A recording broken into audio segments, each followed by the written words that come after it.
a vivir en este mundo y van a tener que enfrentar lo que viene. Por eso es que nos reunimos con estudiantes de la Facultad de Derecho para intercambiar. Y siempre nos gustaría entender cuál fue la recepción que ustedes realizan de esta información.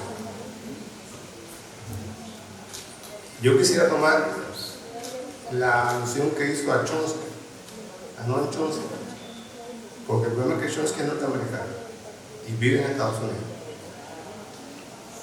Y Chomsky en una entrevista a una revista alemana, la revista ZNet, decía que el Estado-Nación contemporáneo era un resultado del pensamiento europeo. Quiere decir que el Estado tal como lo conocemos en todas las partes del mundo tiene una raigambre europea. Y fue en Europa donde también surgió la Roma de hace varios siglos atrás. Es decir, que ese pensamiento implica todo esto que está explicando Walter. Todo esto. Yo creo que la primera pregunta que hay que hacerse es ¿por qué ocurre esto en Venezuela? ¿Por qué? Hay dos teorías. Uno supone que sea por cuestiones económicas. Hay quien alude que sean cuestiones políticas. Pero evidentemente hay una tercera razón, que es de dominación global. Es preparándose para el futuro que viene. La explicación económica tiene que ver con una declaración de campaña de Trump, en la cual él decía que había que explotar el petróleo nacional. Y ellos, por supuesto, han estado explotando el petróleo nacional. Y se han ido agotando las reservas de petróleo de Estados Unidos, que es el mayor consumidor de petróleo en el mundo. El mayor, el que más consume. Supongo que ustedes entiendan por qué. Quiere decir que ellos consumen mucho y tienen un sistema de extracción que es muy rápido, pero que agota rápido el recurso. Por tanto, ellos tienen el cálculo realizado que hasta 2027 no se podrá recuperar la producción de petróleo en Estados Unidos y por tanto tiene que quitarse otra gente. Ustedes escuchan en los mandatos, en lo que se está diciendo, que les interesa el petróleo en Venezuela. Pero Venezuela no solamente tiene petróleo. O sea, hay una lista de 5 países que son los que más reservas de petróleo tienen. El primero es Venezuela. Porque lo dice Venezuela, no está comprobado. Lo dice Venezuela, investigaciones que han hecho, etc. Es la mayor reserva, pero no está comprobado. La cuestión es qué pasaría en el mundo si se acaba el petróleo. O qué pasaría en el mundo cuando a otro se le acabe y solo le quede a Venezuela. Entonces, es una causa que evidentemente pesa, pero Venezuela no solamente tiene petróleo. Venezuela tiene extensiones de terreno. En Venezuela hay todos los climas. O sea, en los Andes está el clima frío, ese que permite producir manzana, fresa, todas esas cosas que nosotros no podemos producir. Y hay zonas que son de mucha agua, ahí hay ríos con mucha potencia de agua. El agua va a ser una de las causas de la guerra en el futuro. El agua potable es un mínimo % del agua total que hay en el planeta. Importante que preservarla. Y si la estamos contaminando, cada día va a haber menos. Pues bien, ellos tienen grandes recursos de agua, tienen recursos de madera, bosques, terrenos para cultivar. O sea que Venezuela es una gran riqueza y observen el mapa de las Américas cómo este país queda casi en el centro del norte. O sea, está al norte, Canadá, Ecuador, al sur, al centro y después está Argentina y al sur. Venezuela, Colombia, Panamá. En el discurso de campaña, ya Trump había dicho que iba a recuperar el canal de Panamá. Que ellos lo habían perdido, pero lo iban a recuperar porque es de ellos, es propio. Ahora está diciendo que el petróleo de Venezuela se lo robaron, que es de ellos. Sí. Y a Colombia la está amenazando directamente. Es lo que está al centro de las Américas. Es lo que en la doctrina Monroe se conoce como su patio trasero. Ahí no puede tocar nada. Es un dato interesante. La guerra de emancipación de Sudamérica contra España comenzó en el año 1810. Terminó en el año 1826. Estados Unidos, que era ya una potencia, reconoció la beligerancia de los latinoamericanos en el año 23. O sea, entre el 10 y el 23, 13 años, Latinoamérica le pidió ayuda. Ellos no ayudaron, para nada. Miranda fue al Congreso de Estados Unidos a pedir ayuda, no se la dieron. Fue al Reino Unido buscando ayuda, a Inglaterra en ese tiempo, y tampoco se la dieron. Y solo reconocieron en el año 23, cuando solamente faltaban 3 años para terminar la guerra. Y una vez que terminó la guerra, fueron capaces de ir cizañando hasta que finalmente traicionaron a Bolívar, se desintegró la América. Ellos no quieren un país grande al sur de su frontera. A México le arrebataron casi 2/3 partes de su territorio. O sea, todo lo que es los estados que están al sur de Estados Unidos y al norte de México pasaron a Estados Unidos. Eran estados que tenían petróleo. O sea, eran estados que son desérticos, pero tienen petróleo y tienen minerales. O sea, lo que les interesaba no era tanto quitarles, sino lo que tienen. Como ahora en el caso de Ucrania, lo que están buscando son las tierras raras. Están buscando tener un resultado económico de toda la preocupación. Todo parece indicar que una de las causas que ellos están buscando es de tipo económico. Pero evidentemente no es la única. También quieren contener la izquierda. Es importante, tienen 2 apoyos importantes en América, que es el caso de El Salvador, el gobierno de Bukele, no por lo que hace, sino por la afiliación ideológica que ha asumido, y el caso de Milei en el sur, por la afiliación ideológica que ha asumido, que es el libertarismo. Es una de las expresiones que adopta el neoliberalismo en la actualidad. Y evidentemente son 2 aliados importantes que tienen. Ahora quieren introducir uno nuevo, que es Honduras. Están buscando una fortaleza en Honduras. Quieren cambiar el régimen. Bueno, tienen a Ecuador de su lado. Tienen a Chile, donde hay un representante de la extrema derecha recién elegido. Por cierto, protestó contra la agresión a Venezuela. Cosa rara, pero lo hizo. Protestó. O sea que evidentemente la geopolítica de esta zona tiene que ver con el ascenso a la izquierda. De hecho, Colombia tiene una serie de bases militares norteamericanas en su territorio. Y no obstante, Petro se ha inclinado hacia la izquierda. O sea que tal vez contener este sea un objetivo, pero no es el objetivo fundamental. Hay Legañoa, que es un periodista cubano, es el director de Prensa Latina, ha declarado que si el problema fuera político, se hubiera negociado. O sea, supuestamente el que sea económico es lo que justifica la guerra. Eso no es una guerra declarada. O sea, los estados desde la época de la paz de Westfalia están obligados a declarar la guerra. Aquí no hay declaración de guerra. Se movió una parte del ejército, de los marines hacia allá, y bueno, amenazaron la integridad de Venezuela. En realidad no hubo declaración de guerra. No lo hubo. Y la acción no es expresión de una declaración de guerra. O sea, es lo que se llama una operación quirúrgica en la cual se sustrae a una persona que no es cualquiera, es el presidente del país. Por tanto, eso es un secuestro, ¿no es así? Según las leyes internacionales, es un secuestro. Están secuestrando. No se lo llevaron en avión, lo llevaron en barco. ¿Sí? Despacito, a ver qué reacción había. ¿Qué va a pasar con él? Tampoco sabemos. Por ejemplo, en el caso de Chávez, hay teorías que dicen que Chávez fue asesinado por un tipo de arma que dispara proyectiles del tamaño de un pelo que se insertan en la piel humana y generan cáncer. Eso no está probado, pero podría haber ocurrido, porque Chávez de momento enfermó y se murió. Sí, y extraño en Venezuela.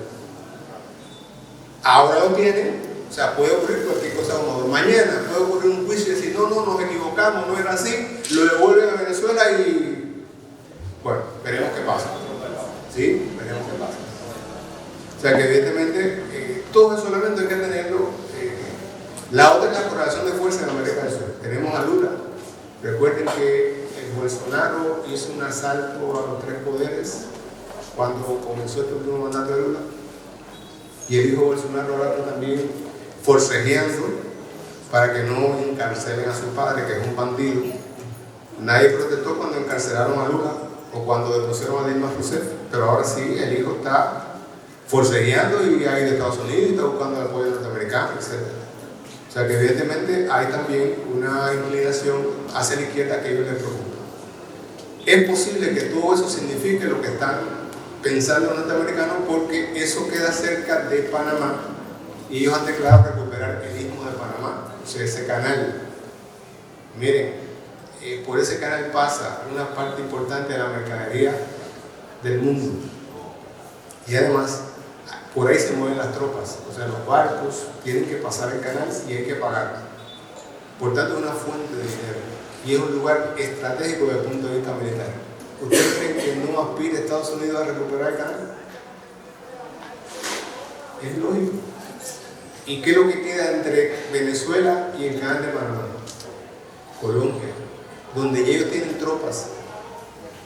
En Panamá se entrenan las tropas de selva de los norteamericanos, del ejército norteamericano. Que evidentemente en ese nivel hay mucho interés de mantener esa región bajo control. Parece que entonces no es necesario. Ahora, Trump es una persona excepcional. Por ejemplo, un presidente como Trump que dice que lo de él es negociar. Estoy citando lo que él dijo en su campaña. Él es un negociante. Quiere comprar Groenlandia. No la quiere comprar. Él planteó la primera idea fue comprarla, pero el Congreso no lo autorizó. Groenlandia es la isla mayor del mundo y es una dependencia de Dinamarca, que es un país pequeñito en Europa. Bueno, le quiere arrebatar Groenlandia a Dinamarca, que es un aliado de Estados Unidos. Y además quiere quitarle la independencia a Canadá, que siempre ha pensado en Francia, pero nunca se ha decidido, que tiene privilegios en la relación con Estados Unidos. ¿Y qué pasaría si Estados Unidos anexa Canadá? Porque en Canadá también hay muchos recursos hídricos, maderables, minerales y poca población. O sea que evidentemente hay una visión de Estados Unidos de empoderamiento que me lleva a la idea que una vez dijo Fidel, que es la Roma de estos tiempos.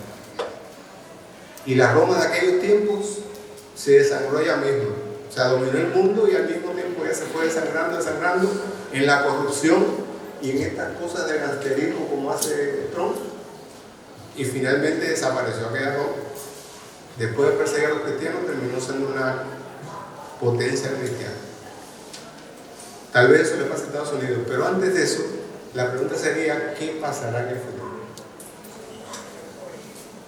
No creo que se pueda administrar a Venezuela sin entrar en Venezuela. O sea, hay que ocupar Venezuela para poder dirigir Venezuela. Porque Venezuela no es un país pequeño, son 23 estados, 24, ¿no? 23. Son estados. Una población elevada. Para usted administrarla tiene que ocuparla. La persona que se está designando a Marco Rubio no es el más indicado, pero aún así tendría que irse a Caracas. Yo creo que eso puede ser la causa de la guerra, porque se dijo en alguna de las noticias, se dijo que tal vez Venezuela podría ser un Vietnam. Yo no lo creo, pero podría ser.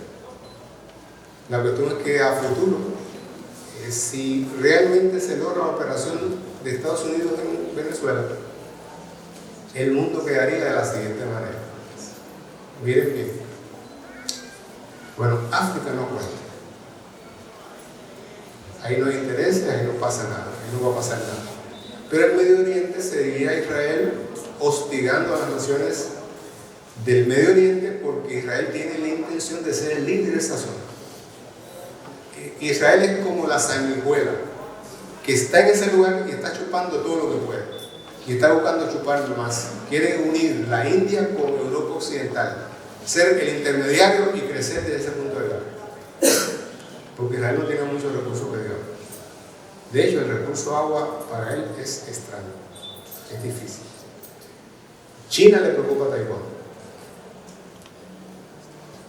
Taiwán son islas, pero son muy pobladas, muy pobladas. Y tienen recursos que son recursos que tienen que ver con el desarrollo tecnológico del futuro. Esos son los recursos que tiene Taiwán, porque ahí casi la gente ve uno arriba del otro. Los chinos están interesados en tomar Taiwán y se están empoderando. Un detalle que me llamó la atención es el desfile militar de China, el reciente. Y me llamó ¿por qué? Porque recientemente, ahora, en estos momentos acaban de votar un portaaviones que dicen que es una maravilla. O sea que evidentemente se está empoderando desde el punto de vista militar. Y el crecimiento del capital le permite expandirse. Y la fuerza expansiva lo lleva a África y lo lleva a América. Y un concepto que se llama la ruta de la seda, supongo que la hayan oído mencionar. La ruta de la seda llega a América, llega hasta Cuba y pasa. O sea que evidentemente es una motivación importante y los chinos van a defender su espacio. China es el segundo país más densamente poblado del mundo, con un ejército muy moderno y que se ríe con todo el mundo, pero son los chinos. Es China. Un poquito más allá tienen a Corea del Norte. Corea del Norte es potencia atómica también. Es de lo que queda del socialismo de otra época. Ahí dirige el Partido del Trabajo. Y Corea en estos momentos está haciendo ejercicios militares, lo cual es una provocación. De hecho, disparando de Corea hacia el este, hacia el pisar del sol, los cohetes caen en Estados Unidos. Porque no hay terreno entre un continente y el otro, las armas pueden llegar hasta Estados Unidos. Y por supuesto van a tener respuesta. Y está Rusia. Rusia que tiene un dilema, porque Rusia tiene muchos recursos, de todo tipo. Sobre todo el recurso hídrico es el más abundante. Y por tanto los rusos están prácticamente contra la pared. El tema de Ucrania desgasta, porque lo que están usando son armas que usted dispara y después no las tiene que producirlas nuevamente. O sea, es una situación bien crítica que tiene, porque desde el año 22 al 21, en febrero se cumplen 5 años, ¿no? Del 22 al 26, 4 años. 4 años de una guerra desgastadora. Y todo el mundo la odia.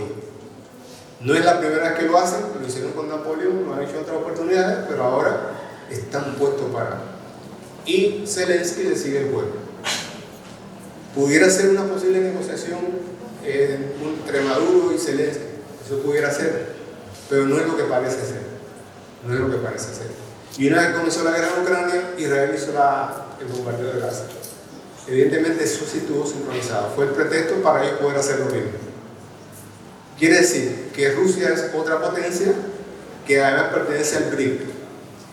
¿Ustedes creen que sea lo militar lo que más preocupa a Estados Unidos? No.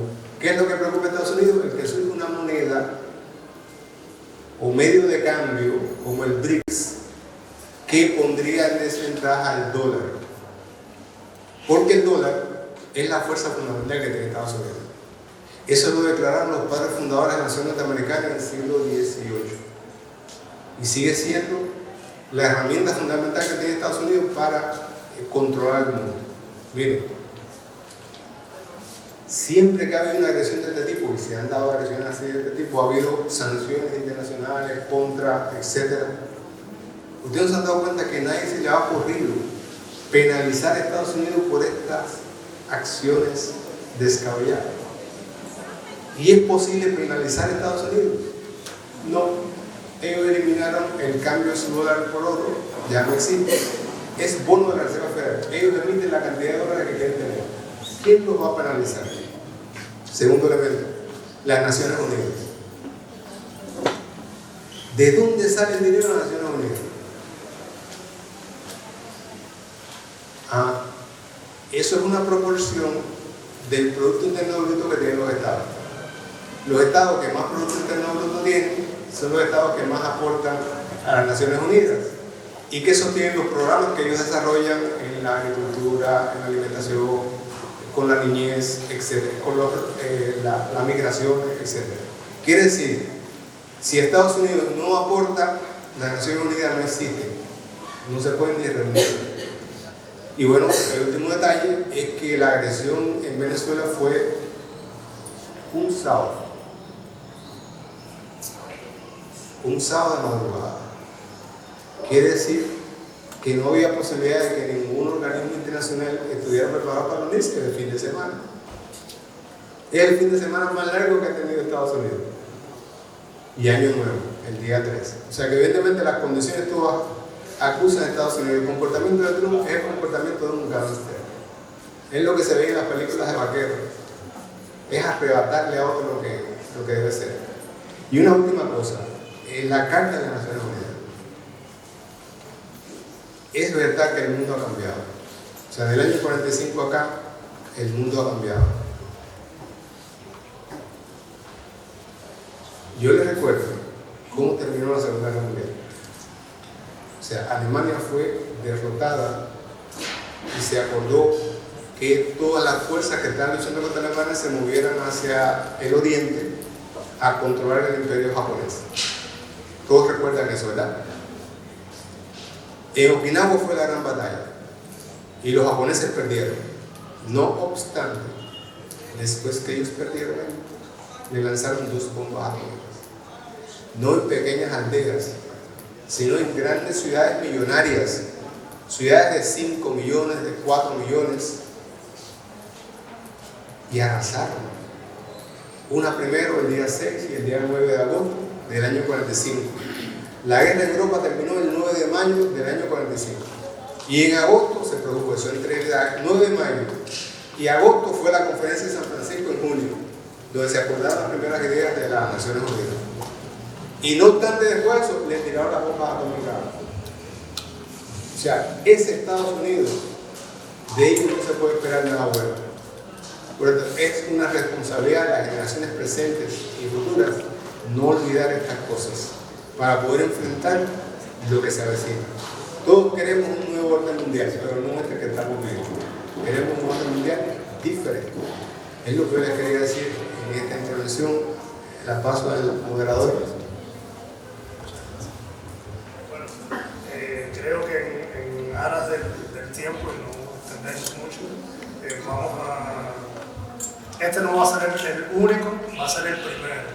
O sea, que los convocamos activamente, primero a estudiar y a echar mano a ustedes, formarse un juicio crítico, leer entre líneas como conversábamos hoy, de todas las cuestiones y abrir el debate a otros aspectos. Yo señalaba algunas de las cosas que no vamos a poder acotar, pero sí es importante desde el punto de vista de la coexistencia pacífica de los Estados y del respeto a la sociedad internacional como está constituida, defender los principios medulares, orgánicos, vertebradores de las relaciones internacionales y del contexto o del mundo que nosotros hemos heredado. No lo construimos nosotros, pero es para nosotros y para las futuras y venideras, para las futuras generaciones, para las venideras generaciones.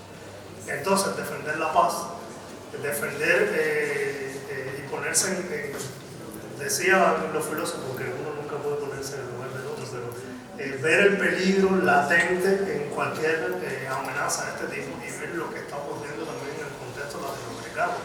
Las declaraciones de los presidentes de Colombia, por ejemplo, que han sido el presidente de Brasil, la posición conjunta de varios países para defender la zona de paz. Porque el problema es que la guerra está al doblar de la esquina, no está lejos, no está en el Medio Oriente, no es un problema lejano, está a 2 horas de Cuba y en un país que está a 90 millas nuestras y que siempre ha amenazado al régimen. Exactamente. Ese sería el otro tema. Entonces, hacer un respeto y retomar el derecho internacional es esencial y hacerlo también como carta de defensa, siempre con la vocación de justicia, siempre con la vocación de evitar cualquier conflicto, conflagración armada, la desescalada a la que se llamaba anteriormente y ahora es la solución pacífica de controversia, que sería la otra parte de este principio de prohibición de la amenaza del uso de la fuerza con el uso de las vías pacíficas de solución de controversia. fuerza. Son dos principios de IUCON internacional, normas internacionales obligatorias, y que han sido las que han ordenado a la sociedad internacional. O sea, no usar la fuerza, no amenazarla y solucionar de forma pacífica los conflictos. O sea, cada vez que ustedes escuchen una declaración de algún país, estos dos comentarios o estas dos posiciones no son pequeñas, son enormes y son respeto y apego a la Carta de las Naciones Unidas, de los principios fundacionales de la sociedad internacional. Hay otros temas de los que podemos hablar, por ejemplo, la soberanía del Estado sobre los recursos naturales, que es también el corolario de la construcción de las relaciones y que en la década de las relaciones internacionales, que en la década del 70, 80 y en la actualidad retoma fuerza, sobre todo porque la nacionalización y retomar el control de los recursos naturales fue esencial para los deseos del desarrollo de los países en vías de desarrollo. Se había entendido que es clave, esencial tener el control de sus recursos naturales, y ahora eso se contrapone contra esta amenaza o uso de la fuerza y el discurso de monopolización de estos recursos. O sea, es otra de las aristas que podemos tener en el debate. Las cuestiones penales que invitamos ya de antemano que en el próximo panel se le dé continuidad y se hable de estas cuestiones de narcoterrorismo, que son temas que quizás nosotros no hemos abundado ni no hemos visto en primera línea, en primera persona, pero pueden ser interesantes también ver los desenlaces que pueden tener este tema. Y los temas de derechos humanos, sobre todo porque la protección a la persona, al individuo, ha sido otro elemento esencial del derecho internacional. En guerra no se protege el individuo.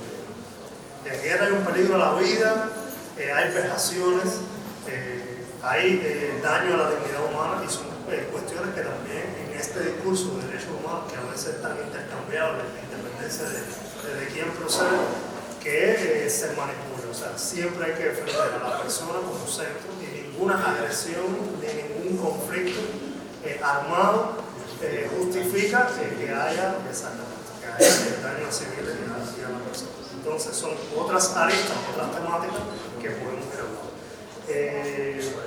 Hemos hablado de historia, de filosofía, de cuestiones geoestratégicas, de apego al derecho internacional en crítica y denuncia de esta agresión.